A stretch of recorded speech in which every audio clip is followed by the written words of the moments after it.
Hi guys! Magandang gabi! Welcome back po dito sa Gandara SRA Channel for Showbiz Update. Andito na naman nga po akong muli nagbabalik.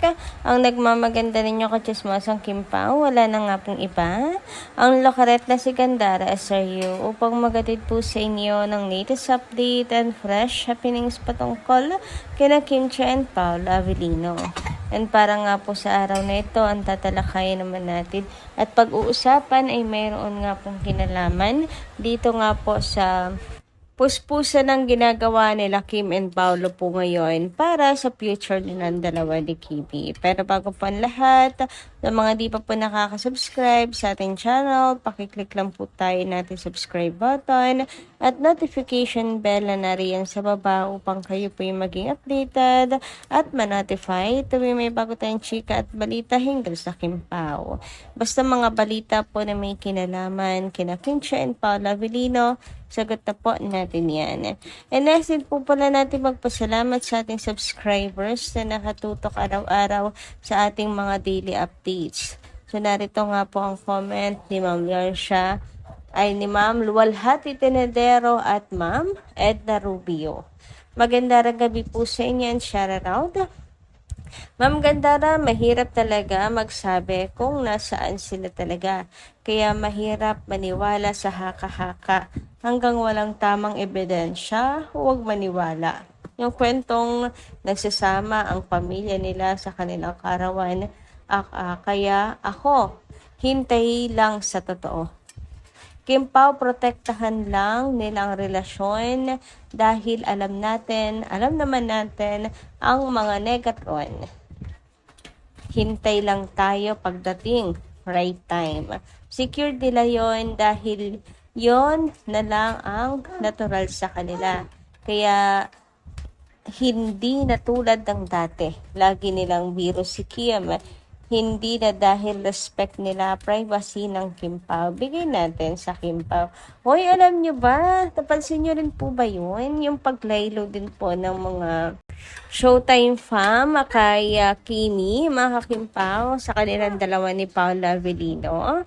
Napansin ko rin kasi yun na para bang kumbaga dati binibiro nila si Kim, malakas ang loob nila kasi pinupush din nila ang tambalan at ang real life ng dalawa. Pero parang mula nga nung magkaroon ng aminan, maging malinaw ang relasyon o real score ng Kim Pao, parang medyo naglalaylo sila mga kakipi, ano?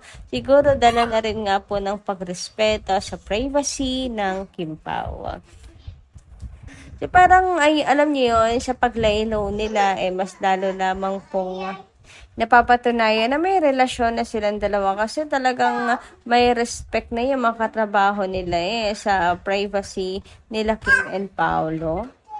Anyway, tungkol naman po sa naging party nga sa birthday ni Chinita Princess before po sila mag-world tour. And ang hirap nga po magpaniwala sa mga bali-balita, pero since tayo mga Kim Pao at may mga malalakas ang kotoba, ayun, talagang kapit na lamang po talaga sa sa kotoba na mayroon talagang malaking naganap sa na yon, sa pagtitipon na yon mga Kim Pao. Sabi nga ni Manay Christopher Min, kung mayroon nga pong nangyari na nandun ang pamilya ni Paolo Avellino at pamilya ni Kim, ay may masinsinan ng pag-uusap na sila lang muna ang dapat na makaalam.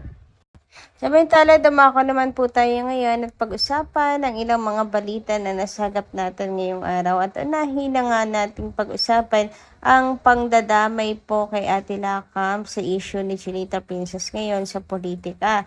So, mayroong post dito si Kikay tungkol nga po kay Ate Lakam at sa mga bashers ni Kim.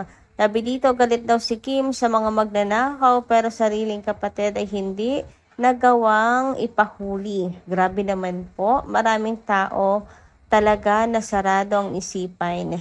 Lahat ng mga pwedeng ibato sa actress, ginawa na nila.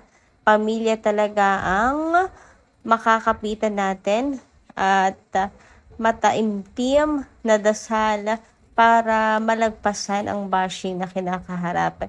Stay strong, Kimi. Grabe naman para i-compare po ang issue ng politika sa kanilang magkapatid. Ang layo naman, mga kakimpaw. And family problems po ito, samantala sa politika ay nation problems, mga kakimpaw. Hindi dapat na i-compare. At si Kimi ay gumawa po ng legal action para po dyan. Kaya di nila pwedeng silipin si Kimi. Ni wala nga pong balita kay Ate Lakam ngayon, tapos kung makapagsalita na hanggang ngayon na hindi pa daw nakukulong, kahit niloko siya at ninakawan, kala mo napakalinis daw ni Kim, etc. Ganyan. Ako, nakakaloka na lang talaga itong mga issue na binabato sa kanila. Sabi nga dito, dinamay na nila ang issue ni Kimi sa kanyang Ate Lakam na hanggang ngayon daw, ay bakit hindi pa nakukulong? Ayun, gayon na niloko at pinagnakawan siya.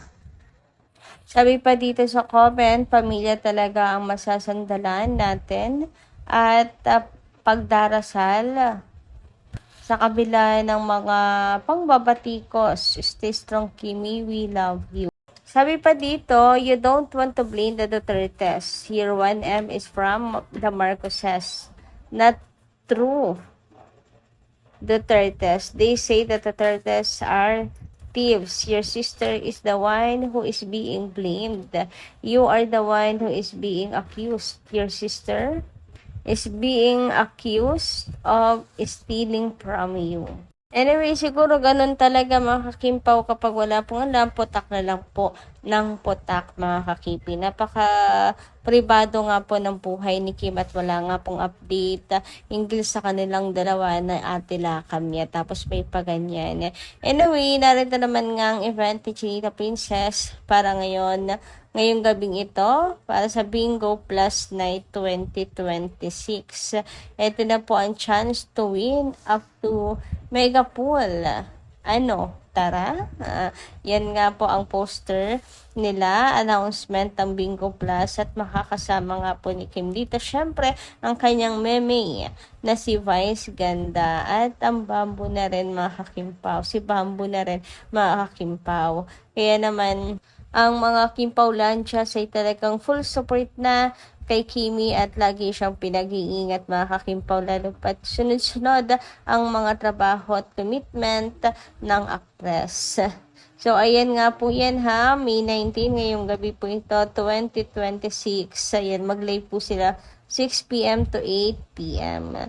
Sabentara, dama ko naman nga po tayo dito sa mga pinaghirapan nila Kim and Paolo, trabaho, endorsement, mahakim pa ko sa ninapansin at hindi po maiwasang isipin ng Kim Paulanjas na baka kaya po subsob sa trabaho. Sila Kim and Paolo, sobrang focus po sila sa kanilang mga projects, mga Kim Pawi, dahil sa ingranding kasal na pinagpaplanuhan at inihahanda na nila Kim and Paolo.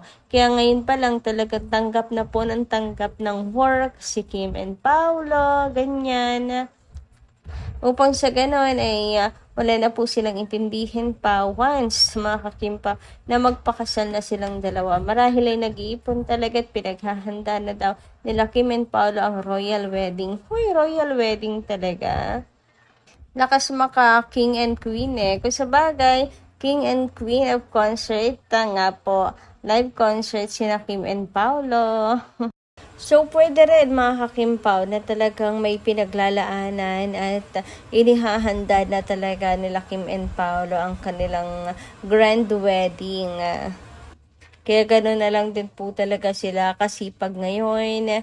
At nakakatuwa naman if ever na totoo, diba, mga kakimpaw? At least talagang mayroon pong pinatutunguhan ng atin pong mga manifestations, fangirling, atin pong mga dasal, mga kakipip. Samantala, sabi naman dito ni Mr. Madaya, Gandara, good evening. Don't dwell on the past relationship of Kimi.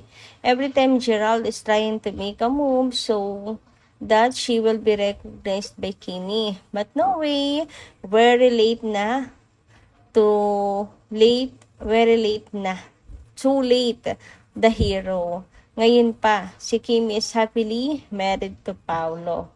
Just a waste of time, Gerald. You better concentrate on the girl that caused the separation of you and Julia B. Now, fans of Kim Gerald, stop your hallucination that Kim will give attention to these actions of Gerald if this is legit. Happy born day, Paulo, MBTC, or more birthdays to come.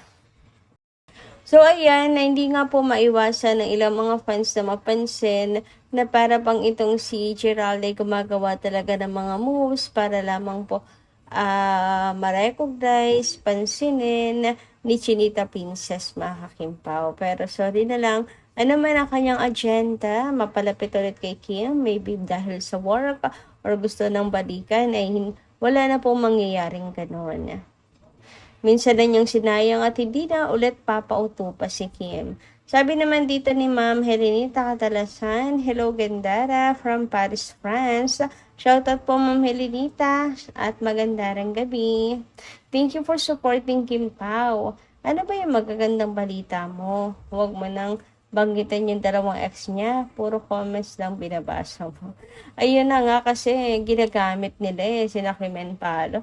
Ano nga po ang talagang dikit kay Chinita Princess. Hindi to rin maiwasan talaga na mabanggit ang tungkol po dito mga madam. Pero sa ngayon, thank you so much naman at siguro nakakaramdam, hindi pa naman sila pala tuluyan pong manhead mga kakipin. Nakakaramdam din pala sila na hindi na po sila gusto ng mga tao para kay Kim.